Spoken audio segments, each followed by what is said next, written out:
Assalamualaikum warahmatullahi wabarakatuh. Alhamdulillahirabbil alamin wa bihi nasta'inu ala umuri dunya waddin. Wassalatu wassalamu ala asyrafil anbiya'i wal mursalin nabiyyina Muhammadin wa ala alihi wa sahbihi ajma'in. Allahumma 'allimna ma yanfa'una wa anfa'na bima 'allamtana wa zidna 'ilman wa 'amala. Rabbi shrah li sadri wa yassir li amri wahlul 'uqdatam min lisani yafqahu qawli. Jemaah subuh yang semoga senantiasa dimuliakan Allah Subhanahu wa taala. Alhamdulillah, di kesempatan kali ini Allah masih memberikan kemudahan, kesehatan, keafiatan kepada kita semua sehingga dapat melanjutkan kembali kegiatan rutin kita, yaitu bersama-sama belajar tentang fikih ibadah yang semoga nantinya diharapkan menjadi satu ilmu yang bermanfaat insyaallah taala. Kemudian salawat serta salam semoga senantiasa terlimpahkan pada suri tauladan kita Nabi Agung Nabi besar Sayyidina Muhammad sallallahu alaihi wasallam, juga kepada kerabat beliau, para sahabat dan orang-orang yang senantiasa mengikuti jalan beliau hingga akhir masa nanti.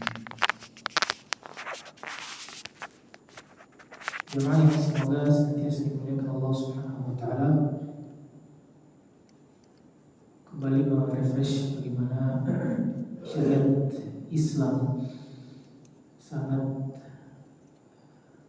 menekankan kepada setiap pemeluknya agar senantiasa meningkatkan nilai pengetahuan, nilai keilmuan pada konteks amalan yang menjadi rutinitas, amalan yang menjadi rutinitas kita seperti fikih salat, fikih berwudu dan yang semisalnya. Dan hal ini dalam rangka untuk merealisasikan firman Allah Subhanahu wa taala di dalam Al-Qur'an Al-Karim. Allah Subhanahu wa taala menegaskan bahwa orang-orang yang berilmu itu yarfa'illahu alladhina amanu minkum walladhina utul ilma darajat. Allah akan mengangkat derajat orang-orang yang memiliki pemahaman, yang memiliki keilmuan dengan beberapa derajat. Kata para ulama ahli tafsir, Allah tidak menyebutkan satu derajat, namun Allah menyebutkan beberapa derajat. Itu memberikan indikasi bahwa orang yang paham, orang yang mengilmui itu berbeda dengan yang tidak mengilmui. Kemudian dalam ayat yang lain Allah Subhanahu wa taala juga menyebutkan hal yastawi alladziina ya'lamuna wal ladziina la ya'lamun. Apakah sama antara orang yang paham, mengetahui dan orang-orang yang tidak paham atau tidak mengetahui?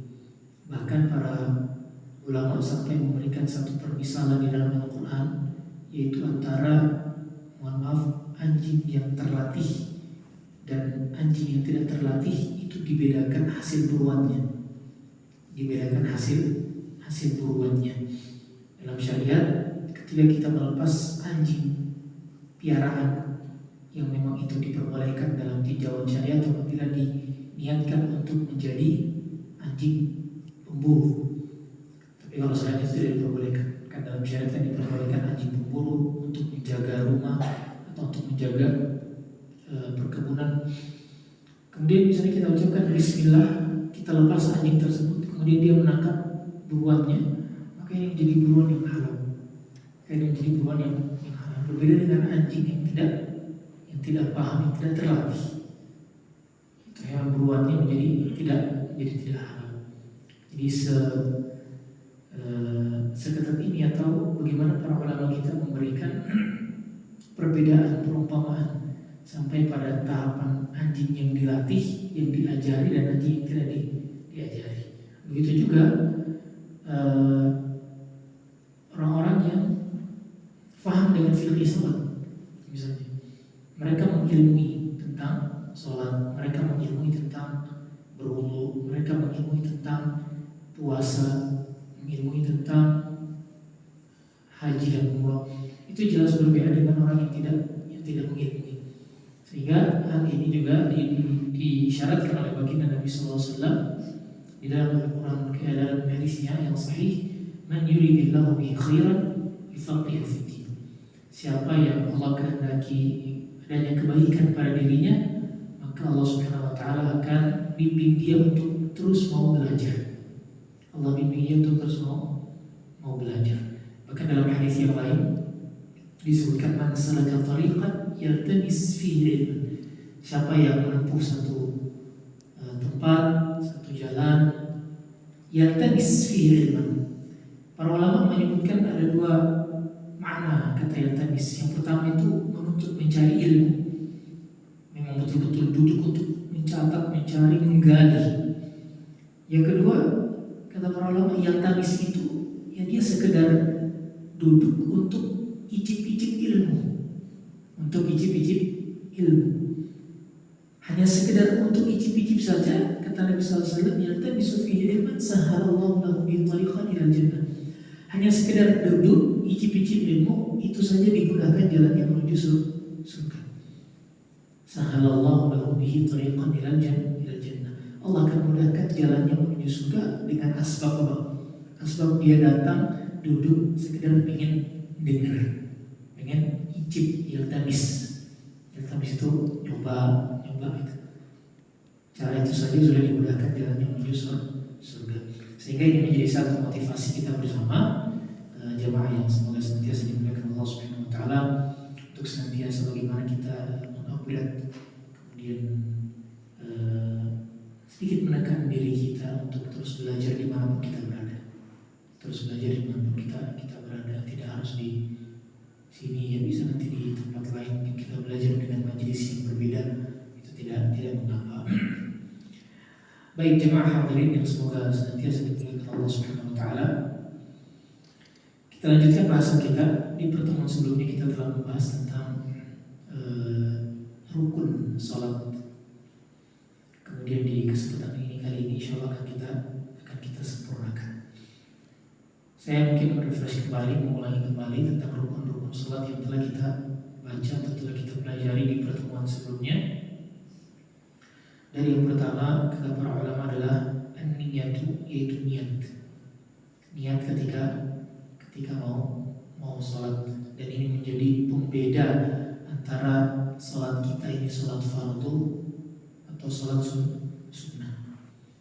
Ketika seseorang masuk ke dalam masjid di waktu duha jam 9, dia salat 2 rakaat. Yang membedakan itu salat duha, salat tahiyatul masjid, salat nazar, atau jangan-jangan salat qada subuh karena ketinggalan subuh. Itu yang membedakan apa? Niatnya. Yang membedakan niatnya. Makanya seperti kita sebutkan kemarin bahwa niat itu memiliki unsur. Niat itu memiliki unsur yang kita hadirkan dalam hati kita. Kalau semua kemarin kita sebutkan ada 3 paling tidak. Yang pertama apa?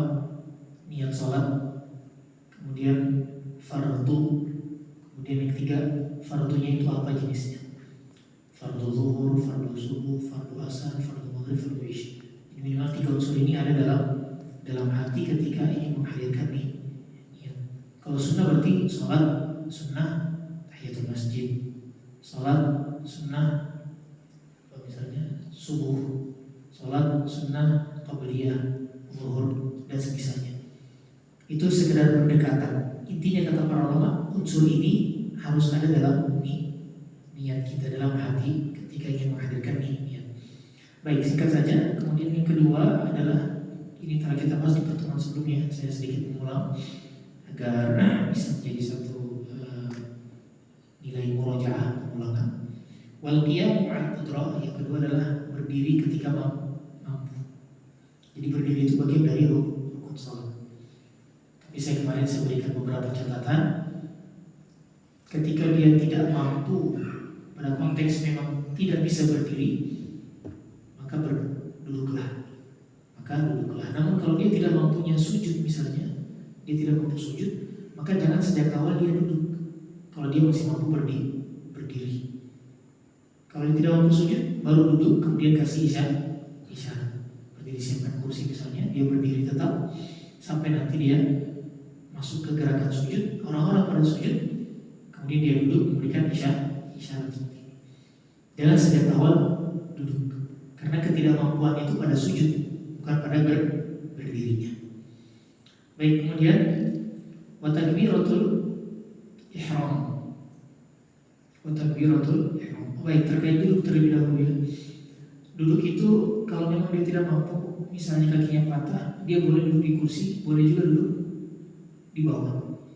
Boleh juga duduk di bawah. Dan duduk di bawah itu teknisnya bisa muftarishan. Muftarish itu kita lipat gini Pak, kayak gitu. Boleh. Atau duduknya seperti tahiyat, itu juga boleh. Atau boleh juga menyelonjorkan kakinya. Bila sekiranya dia duduk bersila itu tidak mampu, duduk seperti tahiyat tidak mampu, maka dia biasa menjelonjorkan. Kemudian rukun yang berikutnya adalah wa takbiratul ihram, yaitu takbiratul ihram, Allahu akbar. Wa qiraatul Fatihah, rukun berikutnya adalah membaca Al-Fatihah. Sehingga ketika kita sholat membaca Al-Fatihah saja, tidak baca surat pendek, maka sholat kita sudah dianggap sholat yang sah. Kalau kita sholat sendiri mungkin pengen sholat sunnah agak cepat karena waktu iqamah tidak lama lagi, ya kita baca surat Al-Fatihah saja. Walladzi amin, kemudian kita rukuk. Itu dibolehkan, itu sah sholat kita. Tapi kalau mau sholat berjamaah, ya harus disampaikan ke jamaah bahwa nanti kita sholatnya cuma pakai Al-Fatihah, tidak pakai surat pendek.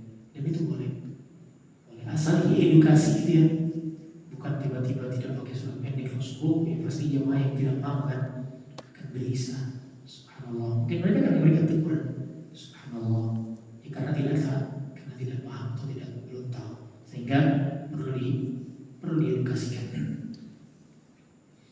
Baik, kemudian beliau menyebutkan di sini wa bismillahirrahmanirrahim ayatun minha. Ini kemarin kita telah sebutkan, apakah basmalah bismillahirrahmanirrahim itu bagian dari Al-Fatihah atau bukan.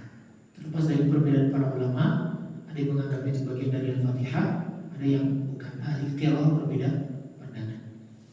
Kemudian nanti para ulama juga berbeda pandangan apakah kalau dia bagian dari surat Al-Fatihah dia dibaca secara jahar keras Bismillahirrahmanirrahim, atau justru dia dibaca sir pelan Bismillahirrahmanirrahim. Itu perbedaan para ulama, sehingga menggunakan dua pendapat tadi, memilih salah satu itu tidak mengapa. Kemudian rukun berikutnya wal ruku', yaitu ruku' wa tumanina, kemudian tumanina. Jadi ketika ruku' kemudian kita tumanina. Baik, tumanina ini saya sudah sampaikan ya di pertemuan sebelumnya. Aqallu tumanina yang paling minim itu berapa jeda waktunya?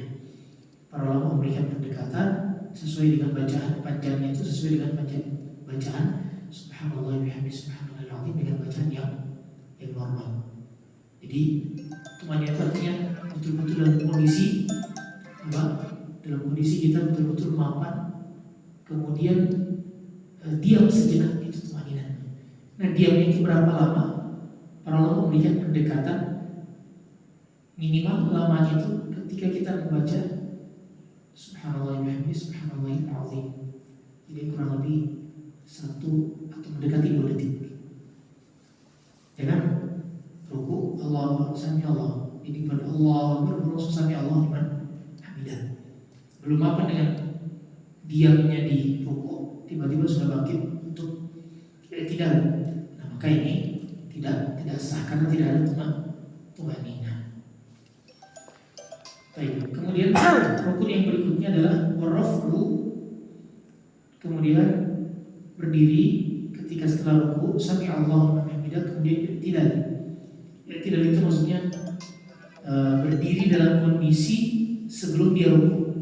Jadi kan ruku kita tadi tegap ya, berdiri kita tegap diam, kemudian kita ruku Allahu Akbar, kemudian sami Allahu liman hamidah. Berdirinya juga tegap sebagaimana kita sebelum ruku, sebagaimana ketika kita berdiri dalam kondisi membaca Al-Fatihah. Itu namanya i'tidal. Kemudian tumanina fihi. Kemudian juga ketika i'tidal harus tumanina. harus diam sejenak.